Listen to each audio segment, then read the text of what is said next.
Koleginice, kolege, uvaženi prijatelji, dame i gospodo, dobrodošli na 26. ceremoniju dodele nagrade novinarske za etiku i hrabrost Dušan Bogavac i jedan čas da predstavim prvo Vukašina Obradovića, predsjednika NUNS-a, koji će nešto reći o ovoj nagradi i uopšte o angažmanu NUNS-a kad je u pitanju etika i hrabrost u našem novinarstvu.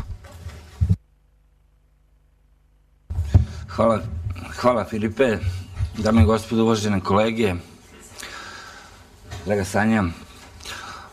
Evo, NUNS pokušava svih ovih godina da dodelom ove nagrade pre svega podsjeti na našeg uvaženog kolegu Dušana Bogavca, ali da kroz ono čime se zapravo on bavio za svog novinarskog i uopšte celog života, a to su vrednosti na kojima je zapravo, na kojima se zasniva i NUNS, etika i hrabrost. Mi smo svih ovih godina pažljivo birali laureate, vodeći računa zapravo da izborom šaljemo poruku ne samo javnosti, već svim našim kolegama koji su danas u situaciji koja može da se poredi sa okolnostima u kojima je živeo Dušan Bogavac. Nažalost, iz godine u godinu mi sve češće ponavljamo ovu već možda i nekome se čini frazu. Novinari znaju da to nije tako. Prosto, što nam je više potrebno hrabrosti i što više govorimo o hrabrosti, to znači zapravo da smo u sve težem položaju. Jer u nekoj normalnoj državi zapravo bavljenje ovim poslom ne podrazumeva hrabrost kao osnovnu vrlinu. Hrabrost jeste sastavni deo ovog posla, ali ona ne treba da bude neka vododelnica između nas novinara. Ona treba da bude kvalitet više. Nažalost, sve ovo što se danas dešava pokazuje da je ponovo vreme hrabrih novinara koji svojim primerom čine, barem je moj utisak, poslednju branu primitivizmu, slugeranjstvu, neprofesionalizmu, jednom odnosu prema medijima, novinarstvu, ali i građanima koji ovu profesiju svrstava među one kojima građani ne veruju. Mi imamo danas veliko zadovoljstvo da ovde dodelimo nagradu našoj koleginici koja je pokazala kako ne samo hrabro, nego i etički treba postupati u situacijama u kojima je na ispitu naša, pre svega, moralna odgovornost i prema sebi, ali i prema društvu u kome živimo. Ja sam siguran da smo napravili dobar izbor, najbolji izbor u ovom trenutku i veoma sam srećan sa jedne strane zbog toga što je Sanja Krajić dobitnica ove nagrade, ali moram da priznam sa druge strane osjećam i neku vrstu sete, jer zapravo dodela ove nagrade je posledica jedne opšte atmosfere u društvu koja je naterala ovu devojku, umesto da radi svoj posao i brine se za pre svega kvalitet svog rada, da vodi neke bitke koje smo mi, njeni prethodnici u ovom poslu izgubili. Dakle, Sanja je ohrabrenje, ali Sanja je i opomena svima nama da smo negde pogrešili. Svako od nas će znati odgovor na to pitanje gde i kada. Hvala.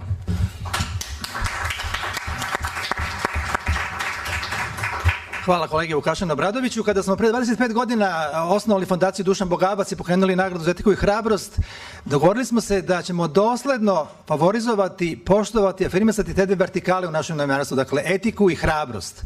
I evo, za ovih 25 godina ova nagrada je zaista, kad je u pitanju njena prestiž i ugled, u vrhu, ne samo u Srbiji, nego u regionu, ali ona je i vezana za mnoge paradokse. Ali pre nego što pređem na te paradokse, samo da kažem da je do sada dobilo 25 novinara ovu nagradu, a da je preko 100 novinara bilo u užem izboru. Kad kažem paradoks, evo pogledajte, Danica Vučenić, koja je dobila nagradu pre 2 godine, bila je prisiljena, bukvalno je oterana iz novinarstva. Kolega Dušan Petričić, koji je prošle godine dobio nagradu Dušan Bogavac, dobio otkaz u politici zato što je mnogo često aktuelnog premijera stavljao u svoje karikature. Sanja Kljajić, koja je dobitnica ove godine, takođe je morala da da otkaz zato što su je cenzurisali njene TV priloge o radničkim pravima. Ja sam dobio isto otkaz na Radio Beogradu, sad se tužim za mobbing, tako da je i ono što je isto najparadoksalnije, unuk Dušana Bogavca ovih dana je otišao trbuhom za duhom i trbuhom za ruhom i za kruhom, poput mnogih mladih ljudi u ovoj zemlji. I zaista, ja se, što reče kolega Obradović, ja se zaista pitam da li mi zaista imamo novinarstvo. Ali to ćemo za neku drugu priliku. Meni samo ostaje da se u ime fondacije i u ime svih ljudi iz NUNS-a zahvalim pre svega porodici Bogavac, koja zaista svih ovih godina pomaže ovu nagradu u svakom pogledu. Zatim da se zahvalim kolegi Zdravku Gveru, koji je takođe jedan od velikih prijatelja Dušana Bogavca, koji takođe veoma pomaže. Da se zahvalim svim znanim i neznanim ljudima koji su podržali rad fondacije. I ja sam veoma srećan zbog toga što, eto, 26 godina kasnije, ti principi za koje smo se borili, uprkos svim porazima, uprkos svim posrnućima, i dalje funkcioniše. A sada bih zamolio Dušana Petričića, koji je prošle godine dobio nagradu, da uruči koleginici Sanji Kljajić nagradu. Hvala puno.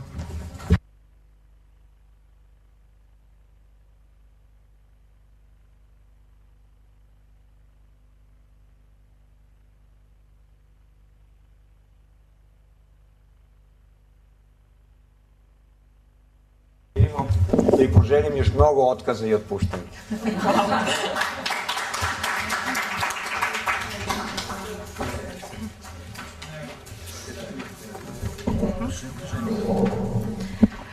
Hvala vam zaista.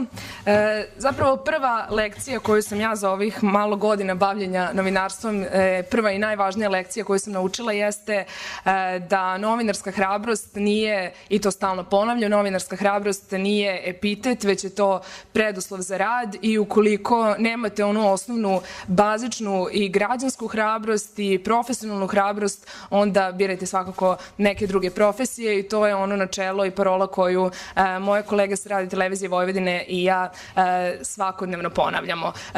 Hvala svim kolegama i koleginicama koji su tokom proteklih pola godine bili uz nas. Hvala svima koji su u tim danima koji nisu bili ni malo jednostavni, a koji se odnose na one dane pre nego što sam dala otkaz na Radio televiziji Vojvodine, koji su bili uz nas i koji su nam stalno pružali podršku. Hvala Nezavisnom društvu novinara Vojvodine koji nam je zaista pružao bezuslovnu podršku svakog tog dana borbe i hvala naravno žiriju i Nezavisnom udruženju novinara Srbije koji je to prepoznao i kojim je danas i uručio ovo priznanje i zaista jeste čast biti među na ovako impozantnom spisku laureata. nije fraza ukoliko kažem da ovo priznanje ne pripada zaista samo meni, ovo priznanje pripada i svim mojim kolegama i koleginicama sa Radio televizije Vojvodine, jer mi sve ovo što smo radili proteklih pola godine i borba koju i dalje vodimo, ne vodimo je zbog nas samih, niti zbog naših stolica, već zato što ih zapravo nikada nismo ni imali, ni jedno od tih fotelja o kojima govore, već smo zaista osjećali dužnost i odgovornost, profesionalnu dužnost i profesionalnu odgovornost da zaštitimo principe profesije, da zaštitimo ono što nam zakon nalaže da radimo, zaštitimo javni interes i da zaštitimo javni servis koji bez obzira na to da li tamo danas radimo ili ne i dalje svi finansiramo. I kao što sam rekla pre nekoliko meseci, gotovo u sličnom društvu, bez obzira na to da li ćemo biti na Radio televiziji Vojvodine narednih meseci ili ne, mi ćemo i dalje se boriti za taj javni servis. To ponavljam i danas, dakle kao neko ko više nažalost ne radi u toj kući, ako mi je zaista bila čast, jer smatram da je raditi za javni servis jedna od velikih, pa i mogu reći časti koja mi je ukazana nakon fakulteta, da učimo tih ljudi i da se vodim isključivo javnim interesom. I recite da smo razmaženi, ali zaista jedini principi kojima smo se moje kolege i ja vodile tokom ovih nekoliko godina rada na Radio televiziji Vojvodine zaista jeste bila isključivo odgovornost prema istini. Smatrali smo da je istina ideal koji nemamo pravo da prodamo i da trampimo zarad nekih ličnih interesa.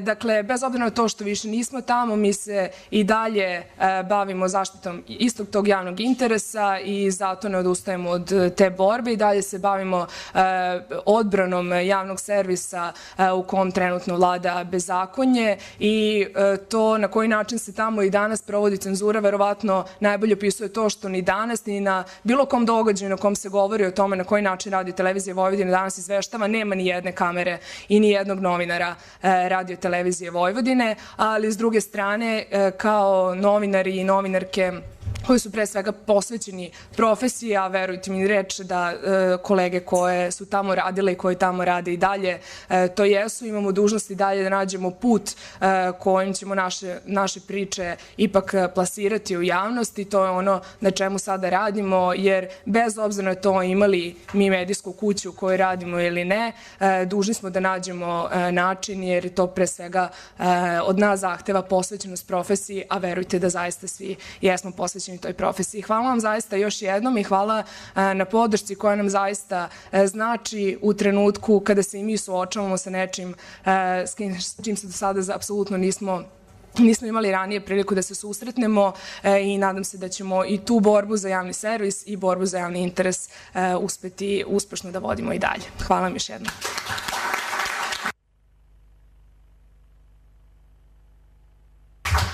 Hvala koleginici Sanji Kljajić. Jedna od vrlina ove nagrade je u tome što u žiriju uvek učestvuje po dva prethodna dobitnika. Tako da, Sanja, te molim, dakle, iduće godine i one 2018. da učestvuješ u radu žirija.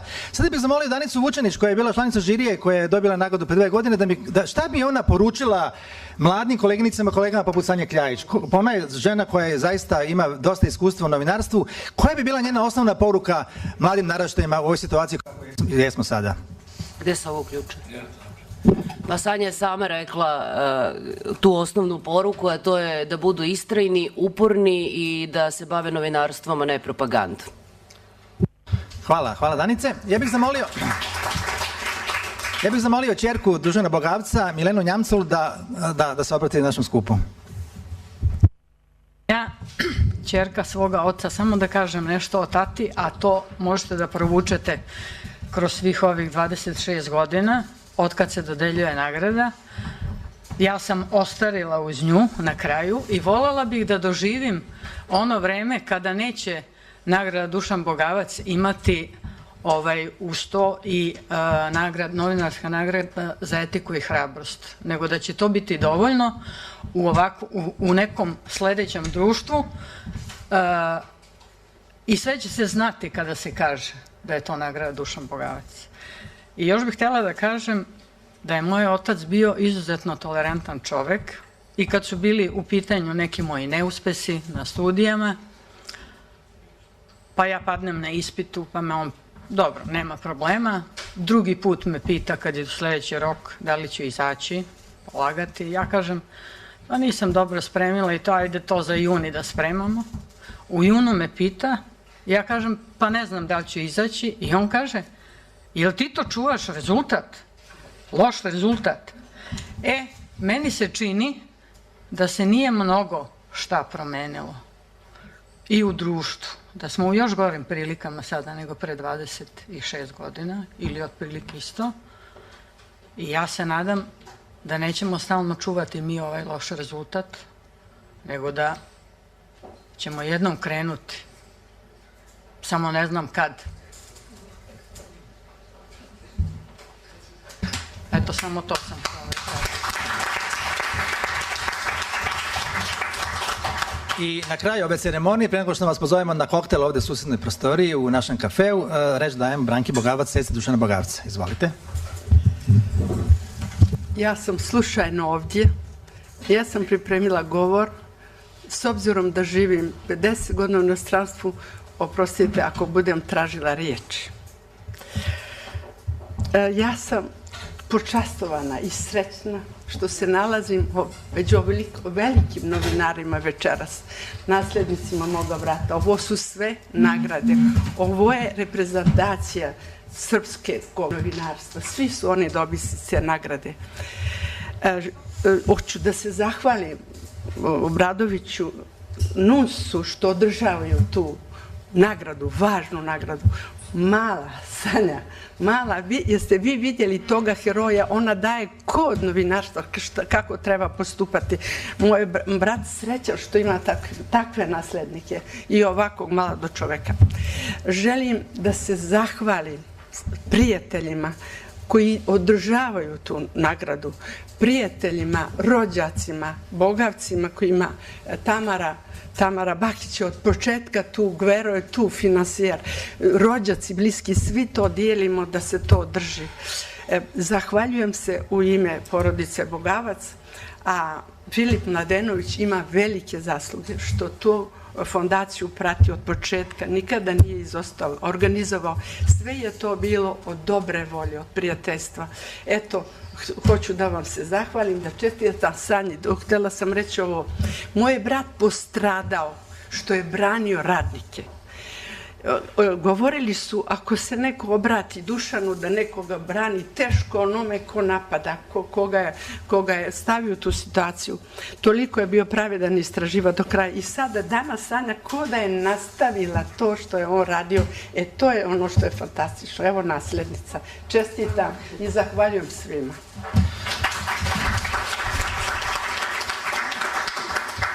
Dakle, zahvaljujem se svima na dolasku, čestitke još jedan put Sanji Kljajić i pozivam vas na jedno prigodno piće u našem kafeu. Živjeli!